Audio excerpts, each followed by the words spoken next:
Namun Song Yun, yang sedang membelai api iblis bermata 9, mengerutkan kening, lalu melihat sekeliling langit dengan serius, seolah-olah sedang mencari sesuatu. Jadi itu kamu. Tapi saat ini, Raja baru di bawah menatap Song Yun dengan ganas dan berkata, "Aku penasaran kenapa aku gagal. Ternyata kau mengendalikan api iblis bermata 9. Setelah api iblis bermata 9 dibuka, ia menyerang orang bukan karena keinginannya sendiri, melainkan karena dikendalikan olehmu."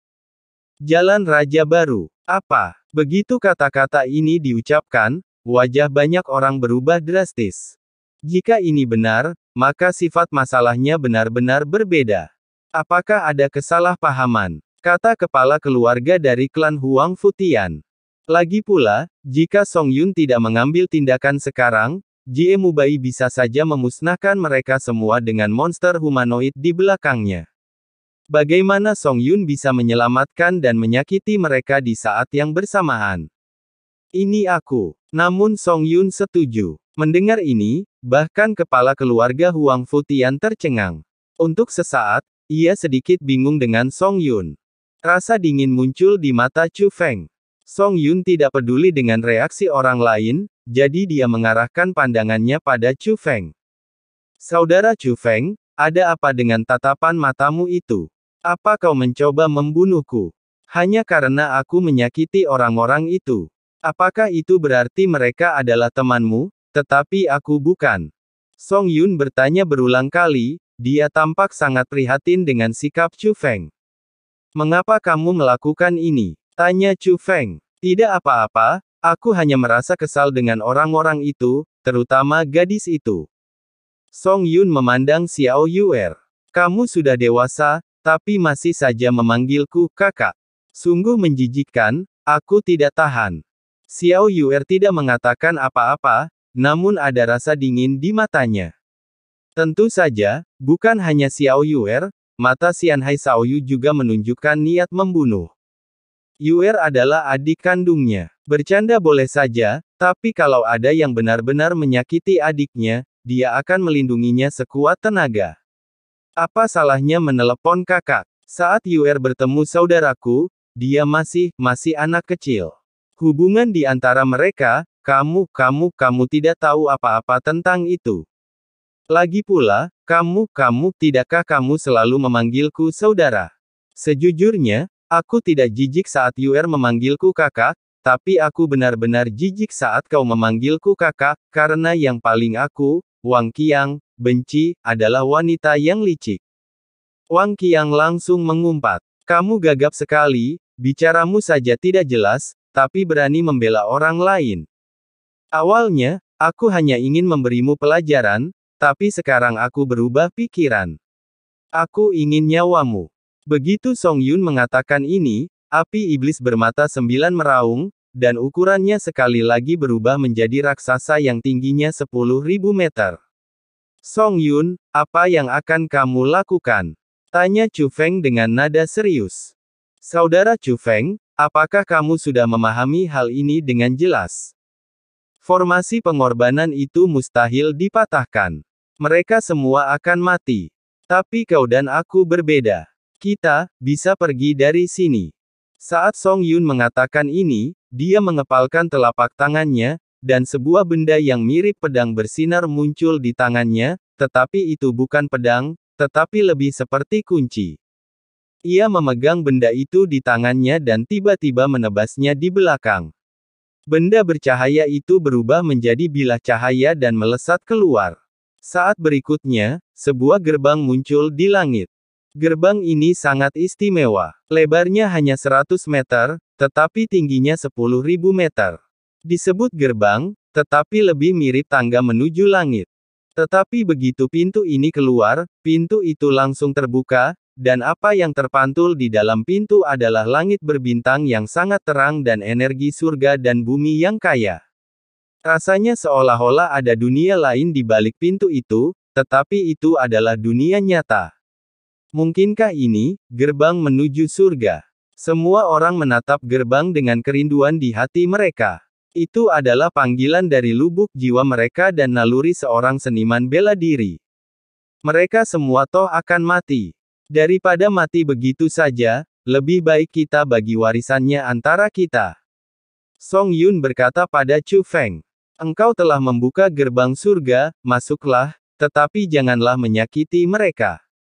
Jika tidak, kalau tidak bagaimana? Tanya Song Yun. Kalau tidak, kita akan benar-benar terpisah, kata Chu Feng. Apakah kau akan memutuskan semua hubungan denganku hanya demi sekumpulan sampah ini? Saudara Chu Feng, kamu ada di makam kuno ini, tidakkah kamu mengerti? Mengapa kita begitu lemah sekarang? Itu karena dunia seni bela diri saat ini palsu dan tidak lengkap, dan itu membatasi pertumbuhan kita. Dan di balik gerbang itulah terletak dunia sejati seni bela diri. Di sanalah kita bisa mencapai puncaknya. Tapi di sana, belum lagi berbagai kekuatan yang masuk di awal era ini. Mungkin, masih banyak makhluk besar di sana yang telah diwariskan dari zaman kuno hingga saat ini. Seseorang telah mengambil alih pimpinan di sana. Ini bukan tempat yang cocok untuk bertahan hidup bagi semua orang, tapi bagi kita semua, ini pasti baik-baik saja. Akulah yang bisa menemanimu sampai puncak, dan mereka hanyalah beban. Tak seorang pun dari mereka yang pantas mewarisi tempat ini. Warisan ini seharusnya diberikan kepada mereka yang lebih memenuhi syarat, yaitu kau dan aku. Apakah kau benar-benar akan memutuskan semua hubungan denganku hanya karena beban-beban itu? Tanya Song Yun. Jangan bilang aku percaya bakat mereka tidak kalah dari bakatmu dan bakatku. Meski mereka tidak berbakat, mereka tetap sahabatku. Aku, Chu Feng, tidak akan pernah meninggalkan sahabatku apapun yang terjadi. Song Yun, jika kau masih menganggapku teman, pergilah sendiri. Kata Chu Feng. Faktanya, Chu Feng mengetahui bahwa orang yang sebelumnya mengaktifkan api iblis 9 murid untuk menyakiti Xiao Yuer, Wang Qiang dan yang lainnya sebenarnya adalah Song Yun Hou. Kemarahan sudah mendidih dalam hatiku. Tetapi dia tahu bahwa sekarang bukanlah saat yang tepat untuk saling bermusuhan. Song Yun tidak hanya mewarisi warisan Dewa Surgawi penekan iblis, tetapi juga memperoleh kendali atas api iblis bermata 9. Api iblis bermata 9 mampu berpura-pura mati di depan Song Changsheng, jadi kekuatan sejatinya tidak terukur. Kalau saja darahnya mengalir deras sekarang, dia tentu tidak akan takut. Tetapi sekarang, dia begitu lemah hingga tidak punya kekuatan untuk berdiri, dan sama sekali bukan tandingan Song Yun. Jika mereka berselisih saat ini, Dandan pasti akan mengambil tindakan. Namun, ada harga yang harus dibayar Dandan untuk bertindak. Alasan mengapa ia lebih suka membiarkan garis keturunannya merajalela dan melahap boneka jiwa garis keturunan yang telah ia bangun dengan susah payah daripada membiarkan Dandan bertindak adalah karena ia tidak ingin Dandan membayar harga sebesar itu. Itulah sebabnya Chu Feng menahan amarahnya dan berusaha sekuat tenaga menenangkan Song Yun.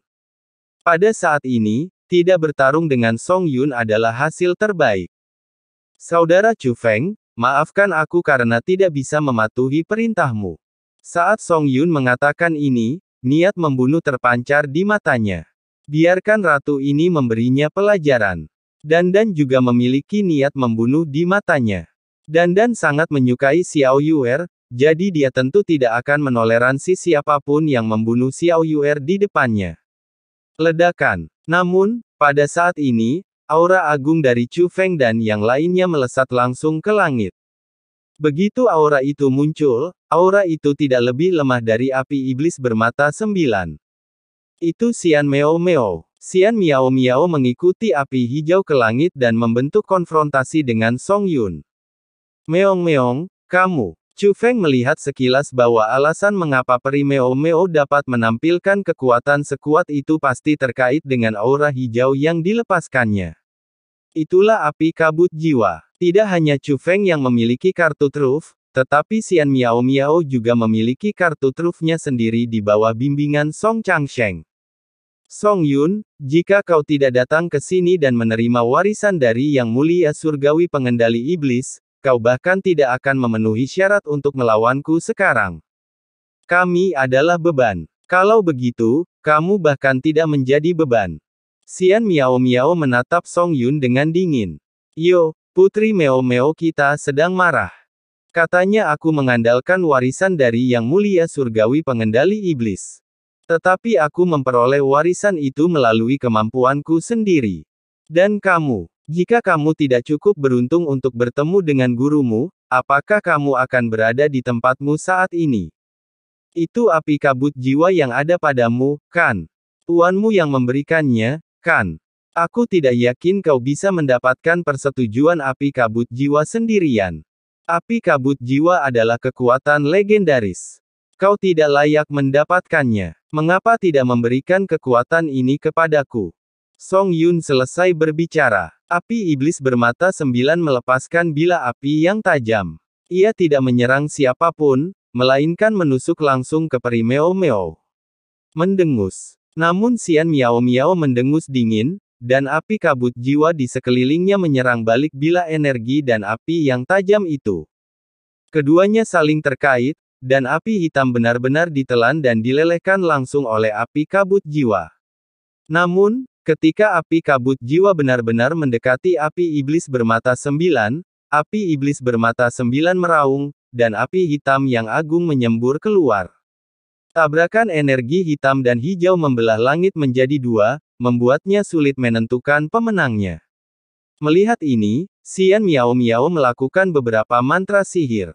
Bukan saja api kabut jiwa tidak ditarik kembali, tetapi dilepaskan dengan lebih ganas lagi. Bunuh dia untukku. Atas perintah Song Yun, api iblis bermata 9 pun tak mau kalah. Mulutnya yang berdarah tampak berubah menjadi kawah yang meletus, dan semburan api hitam yang tak henti-hentinya menyembur keluar dengan dahsyat. Di bawah pemboman berskala besar seperti itu, bahkan separuh dunia ditelan oleh kedua aura ini. Hanya ada dua tingkat kesombongan, tetapi garis pemisahnya adalah antara Xian Miao Miao dan Song Yun, membagi mereka menjadi dua, dan sulit untuk membedakannya. Melihat ini, rumus sihir Xian Miao Miao berubah, dan api kabut jiwa mulai menyatu dengan tubuhnya. Pola jimat hijau menutupi seluruh tubuh Xian Miao Miao, dan bahkan matanya berubah menjadi hijau. Namun dengan fitur wajah yang halus dari Fairy Meo Meo, ia sama sekali tidak menakutkan, malah memiliki kecantikan yang unik. Yang terpenting adalah setelah perubahan ini, aura Xian Miao Miao juga menjadi lebih kuat. Saya akan menggunakannya untuk keuntungan saya sendiri. Song Yun berbicara lagi, dan api iblis 9 mata berubah menjadi api dan menyebar, lalu dengan cepat menyerbu ke arah Song Yun. Api hitam membumbung di sekujur tubuh Song Yun dan rambut panjangnya menari-nari, bagaikan seorang penyihir yang turun ke dunia. Dan di dahinya, muncul sebuah mata. Ketika mata itu terbuka, ia memiliki 9 pupil. Song Yun tidak hanya dapat mengendalikan api iblis bermata 9, tetapi juga menggunakan kekuatan api iblis bermata 9 untuk keuntungannya sendiri. Keduanya memamerkan senjata ajaib mereka. Segera bergegas menuju satu sama lain. Setiap kali senjata berbenturan, yang menyapu dunia bukanlah riak api, tetapi aura ganda hitam dan hijau. Xian Miao Miao tidak ingin menyakiti siapapun, jadi dia bermaksud memimpin pertempuran keluar. Sialan, zaman para dewa ini tidak pernah menipuku. Bukan hanya Chu Feng yang memiliki amukan garis keturunan. Metode yang dimiliki kedua orang ini sungguh hebat. Para jenius muda masa kini sungguh luar biasa. Bahkan di zaman dahulu, hanya sedikit yang bisa menandingi mereka. Huang Fu Zantian menghela napas dalam-dalam. Ia menyadari bahwa reputasinya sebagai seorang jenius tak lagi layak disebut di hadapan generasi muda ini. Namun kemudian dia melihat Wang Qiang di sampingnya. Nah, bagaimana denganmu? Apa kartu trufmu? Tanya Huang Fu Zantian. Wang Qiang terdiam memikirkan Huang Fu Zantian yang penasaran. Jam berapa sekarang dan mengapa dia menanyakan hal ini? Namun Wang Qiang tetap bermain aman, berkata dengan ekspresi berlebihan, "Senior, aku akan menggunakan kartu trufku dan itu akan membuatmu, menakut-nakutimu sampai menangis. Kalau begitu gunakan itu, pergi dan bantu Nona Meo Meo," kata Huang Fu Zantian. Katakan padaku, apakah kau percaya jika aku memberitahumu? Wang Qiang memutar matanya tanpa berkata-kata. Namun saat ini, dibandingkan dengan yang lain, matanya tertuju pada pertempuran sengit di langit yang jauh. Xianhai Shaoyu selalu mengawasi adiknya Xianhai Yuer. Tiba-tiba, dia menaruh tangannya di bahu Xiao Yuer, dan Xiao Yuer segera berbalik untuk melihat. Xianhai Shaoyu menggelengkan kepalanya. Pada saat yang sama, dia diam-diam menyampaikan pesan, "Kakak, aku tahu kamu tidak ingin berdiam diri saja, tapi kamu juga tidak ingin kakak Chu Feng mengkhawatirkanmu, kan?" Hanya dia yang tahu bahwa ketika mereka kembali ke tanah leluhur klan ikan Xianhai, saudara perempuannya juga memperoleh kekuatan yang luar biasa. Namun, kekuatan itu mirip dengan amukan garis keturunan Chu Feng. Keduanya merupakan cara untuk menghabiskan garis keturunan dan menyebabkan kerusakan besar pada diri sendiri. Jangan pernah menggunakannya kecuali dalam situasi yang benar-benar mendesak. Benar saja, setelah mendengar kata-katanya, niat membunuh di wajah Xiao Yuer sedikit mereda, dan dia jelas sedikit ragu-ragu. Kemudian Xianhai Shaoyu melanjutkan, "Karena Nona Miao Miao bisa mengatasinya, biarkan dia menghentikan Song Yun dulu. Kurasa gerbang surgawi akan terbuka untuk waktu yang terbatas. Karena Song Yun ingin memasuki sungai surgawi ke-9, dia tidak bisa menunggu selamanya." Gemuruh. Di atas langit, api hitam dan hijau melonjak lebih hebat lagi, dan konfrontasi antara Song Yun dan Xian Miao Miao menjadi lebih sengit. Pintu itu hampir hilang. Yang panik sekarang adalah Song Yun. Xianhai Shaoyu melirik gerbang surga. Meskipun langit tertutup oleh api hitam dan hijau, gerbang menuju surga tidak terpengaruh dan selalu terlihat jelas. Dan sekarang, aura gerbang surga melemah.